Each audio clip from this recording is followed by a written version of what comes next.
Diablo 4 has been out for over a year now. I've been playing since day one and maxed out a new character and class for each season and the expansion since then. I've tried every system, every mechanic, and every class, and now that the game can be purchased at a discount, it's time to answer a simple question. Is Diablo 4 worth playing? Let's start with the solo content. Diablo 4 has plenty to dig into, starting with the campaign. The main story takes about 15 hours or so, and I've played through it a few times now. For me, it's a mix of familiar Diablo vibes with some standout moments that kept me engaged, especially with Lilith. She is what really makes the story interesting. Her motivations aren't simple, and she's not the typical evil for evil's sake kind of villain. There's a depth to her character as she's the daughter of Mephisto and there's history there, and that complexity makes the story more compelling to me. I didn't really care for the Narelle story, and we'll be talking about that a bit later on when we talk about Vessel of Hatred. So the world itself is another strong point. Sanctuary is everything you'd want it to be. Cold, dark, and unforgiving, and it just looks amazing. It's one of the best looking fantasy games out there. You move through snow-covered peaks, forests, harsh deserts, and it all feels meticulously crafted. This is the best part of Diablo for me. The art design. I love games that reward you for slowing down and soaking up the atmosphere, and Diablo 4 does that really well. The mechanics would want you to rush through the content in a way. I would urge you to just take your time with the story and with the world. That said, having played every Diablo game, I did find some parts of the story hard to suspend my disbelief for. The recently released Vessel of Hatred expansion adds the new class, the new region, and about 8 or more so hours of the story. And I enjoyed the story enough, but it didn't hit me the same way the base game did. It's still fun, especially if you're already invested in the world, but it's not as memorable as the campaign of the base game. One thing that doesn't get enough credit in Diablo 4 is the side quests. There are some real surprises hidden here. You'll find creative stories like uncovering sinister rituals or dealing with characters who have hidden motives. I love taking my time with these because they add so much to the world and they slow the game down a bit. If you're the type of person who likes to see and do everything, these can easily add another 10 hours or so of your playtime. I know a lot of people skip through the dialogue, but I think they're missing out. It's where some of the most interesting moments are tucked away. Once you're done with the main story, the endgame opens up. And this is where things can go in a different direction depending on what you're looking for. The first 10 hours or so of the endgame are, in my opinion, perfect. They're fantastic. You've got Helltides, Nightmare Dungeons, world bosses, and more. This is my favorite part of the endgame because it's accessible and rewarding. Within a few hours, you can build a character that feels genuinely powerful, and the loop of jumping in and out of content is super satisfying. There's always something to do. After that initial phase, though, the endgame gets a little more grind heavy, or actually a lot more grind heavy. This is where you're farming for gear, trying to roll better stats, and pushing into the hardest content. You're trying to up that DPS by 5%, 4%, 3%. Personally, I kind of lose interest here. The progress feels slow and very incremental, and that's not really what I'm looking for. But I know some players love this grind, and for them, there's enough to keep going for hundreds and hundreds of hours. What I appreciate most about Diablo 4 is how easy it is to jump in and out.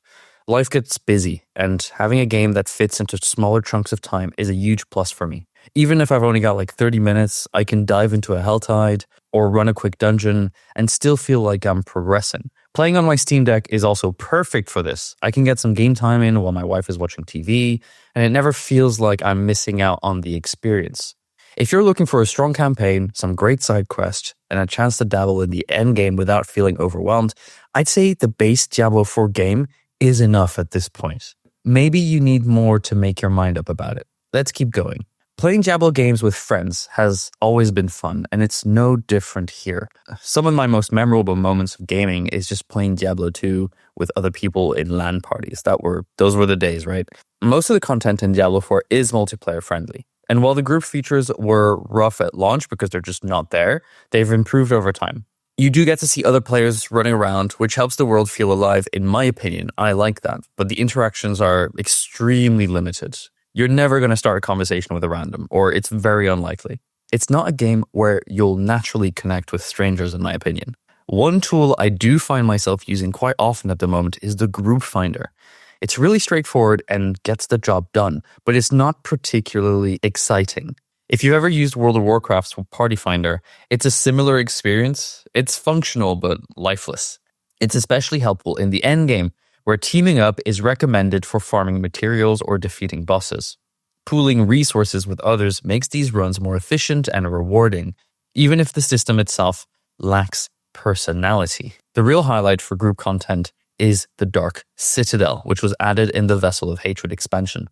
This is Diablo 4's version of a raid-style content. It's split into 3 dungeons, and what makes this unique is that brute force won't carry you through these dungeons. You need to understand the mechanics and work closely with your team to succeed, which I really like.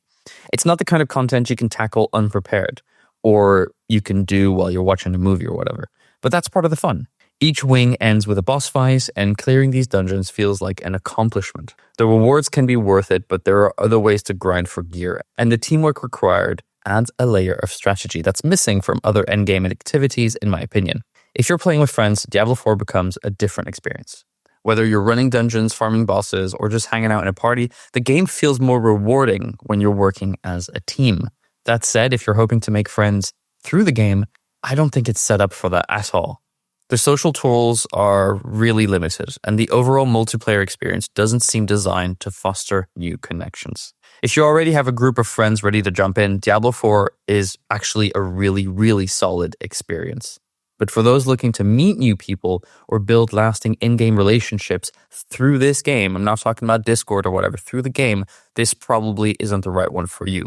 I'll also add a note that if you want access to the Dark Citadel, you're going to have to purchase the DLC. So keep that in mind. So let's keep going with some thoughts about the community. When looking at Diablo 4's population, there's plenty to consider, especially if you're interested in multiplayer activities. So what's the population health like? Is it an active game at the moment? Well, based on SteamDB, around 10,000 people are playing at peak times at the moment. That number doesn't include Battle.net users, though, which likely makes up the majority of the player base since the game launched exclusively on that platform back in the day. While we don't have exact numbers for Battle.net, it's safe to say there are enough active players to ensure you'll always find groups for dungeons, world bosses, or any multiplayer content. At the moment, this just isn't an issue. Now, if we wanted to talk about the community, though, it's a bit more complicated. In my experience, casual players tend to view the game more positively on average. The first 50 hours are packed with meaningful content between the campaign, side quest, and the start of the endgame. There's a lot to like. If you're someone who enjoys exploring what a game has to offer without diving too deep into advanced systems, you're likely to have a good experience. I think this was reflected on launch by the reviews from the journalist who had spent 20 plus hours in the game and had some really positive things to say, even though the endgame was really, really bad back then. Veteran players, on the other hand, often have a much, much more critical perspective of the game.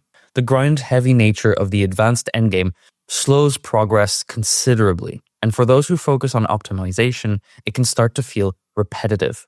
And it's not so much the grind, actually, that's a problem. It's more the fact that the grind is extremely repetitive in the activities that you get to do.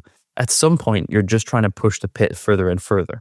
This dissatisfaction shows up a lot in online discussions, where it's common to see complaints about balance, the loot system, or the lack of variety in certain activities, and that can sometimes overshadow people trying to be positive about the game. The entire D4 bad meme is a little played out at this point. It's just a different game. Blizzard has done an okayish job responding to feedback. Each new season introduces fixes and adjustments that address player concerns, whether it's quality of life improvements, new mechanics, or bug fixes. And it's definitely one of the reasons I've stuck with the game. Knowing that Blizzard is actively working to make the experience better gives me confidence in its longevity. The community itself, though, feels a little split at the moment. Some people are here to enjoy the ride and appreciate what the game does well, while others are more focused on its flaws and what needs improvement. And both, to be honest, are right. As I said, the first 50 hours are really good, but then it starts to kind of fall apart. Where you fall in that spectrum will probably shape your experience with the broader player base. That said, the active population is more than enough to keep the game engaging. And Blizzard's updates have helped maintain interest, even for those who might have considered stepping away and coming back later to see if anything has changed, which I think is kind of what the devs want. I don't know if you remember, but famously when the game released, they said it's okay to go play other games and come back to this one. And the live service aspect of Diablo really falls into this. The fact that every 3 months we get new seasons is something that I really enjoy. We'll get to that in a second. This brings us to the elephant in the room, the monetization. Monetization in Diablo 4 is something I think about a lot, especially in live service games like this. The system Blizzard has in place is simple. It's cosmetic only. There are no pay-to-win mechanics, which is a huge relief. But those cosmetics come with an incredibly steep price. Some of these prices are complete insanity to me. These sets look incredible, and that's part of the problem. When you compare them to the armor you can earn in-game, the difference is pretty noticeable. The free options are good, but they feel a bit lackluster by comparison, which I find, frustrating. What I will say is that Blizzard does a great job at making these cosmetics fit the world of Diablo. Every armor set has a little bit of lore attached to it, and that helps ground them in Sanctuary's dark and gritty tone. Nothing feels out of place right now, and I hope it stays that way. But live service games have a tendency to drift over time. If they ever introduce something completely off the wall, like neon colors or cartoonish costumes, I think it would really break the immersion. And to be honest, that's the line for me. If they cross it, I'm out. For now, the monetization doesn't bother me too much because it's optional, right? You don't need to spend anything to enjoy the game or feel like you're progressing. That said, the prices still sting. Blizzard knows how to design items that make you want to reach for your wallet, and I've definitely been tempted a few times. At the end of the day, this is just how live service games operate now. Blizzard's approach is just not surprising, and it's in line with what other games in the genre are doing. Whether or not you engage with the shop is completely and entirely up to you. For me, as long as the game keeps its focus on cosmetics and respects the tone of Diablo, I'm okay with it. But I'll keep watching closely because it's easy for systems like this to go off the rails. I should actually also mention the seasons. In a way, the seasons have microtransactions through battle passes. And I actually don't mind battle passes. I know that in a live service game like this, it's very common to see them. I do enjoy the armor sets. I do enjoy working for them. I do enjoy the challenges. And live service games need funding as we continue. So for me, spending that $10 every 3 months for another 100 hour of content is absolutely acceptable, I guess. Now, what about the future of Diablo 4? If you buy it today, what should you expect? When I think about the future of this game, I'm cautiously optimistic. For a while, we were one season away from this being a complete car crash of a game. But I'm glad to say that this hasn't been the case. It's actually gotten better every season. And with the new expansion, I think, honestly, that Diablo 4 has never been this good. Well, Season 2 is pretty good, actually. But overall, this is a moment in the game where we just have the most to do. We've got plenty to try, and it's really fun. Anyway, one thing we know for sure is that the seasonal format isn't going anywhere. Every 3 months, a new season drops with a bit of story, fresh mechanics, and some much-needed quality of life improvements. For me, this setup works perfectly. I can just jump back in, spend 50 to 100 hours with a new character, and step away feeling like I got my fill. It's actually interesting, but I never create a second character in a season just because I want to keep that rotation fresh. And I don't feel like I need to. It's the kind of cycle that keeps the game fresh without demanding your constant attention, which I appreciate as someone who juggles a lot of other responsibilities. Now, future expansions are a bigger question mark for me. Vessel of Hatred was an average addition, if we're honest. With a new class, a new region, and an extended story campaign, the narrative just didn't work for me. It was good enough to keep me entertained, but I need more than good enough to stay truly invested. We cannot have expansions that just have cliffhangers at the end of them all the time where nothing really happened. That's not a good model for the story. If Blizzard is going to ask us to pay for annual expansions, they need to take risks. Bigger, bolder swings that push the story and gameplay in new directions. If they can deliver that, I'll be happy to keep coming back. If not, I'll probably wait for sales before diving into the next expansion. I see a lot of parallels between Diablo 4's trajectory and Destiny 2 when it released. Both games rely heavily on long-term support models, with regular updates and expansions slowly shaping the experience into something richer. Both those games have really solid foundations, and you kind of build upon that. And that's encouraging because I've seen how much better Destiny 2 has become over the years up until recently. But yeah, for a moment, it was the golden standard, right? And I believe Diablo 4 has the same potential. It's already a good game, and with time, it could become an amazing one. Right now, I feel confident saying that Diablo 4 base game is really worth it, especially if you grab it during a sale. Vessel of Hatred is also worth it, but only on a sale, I think, because you do get a lot with the Diablo 4 base game, enough to keep you busy for like 50 hours at least, and have a great time. And from there on, you can get the expansion. For me, the game fits into my life perfectly. I can play hard for a season, take a break, and know there will be something fresh waiting for me when I come back. If Blizzard continues to listen to feedback and evolve the game, I think the future for Diablo looks bright. So there you have it. I hope you found your answer here. It's not a perfect game, it's got flaws, but for now, you can get your money's worth. If there's any questions you have about the game that you want me to answer, please put them in the comments. I'm more than happy to read the comments and answer and just chat about the game, really. We've got Path of Exile 2 coming out soon, the early access, and I'll be sure to cover that on the channel also. I am beyond excited for that one. Let's see how good it is. Anyway, that's enough for today. Thank you so much, everybody, and we'll see you in the next one.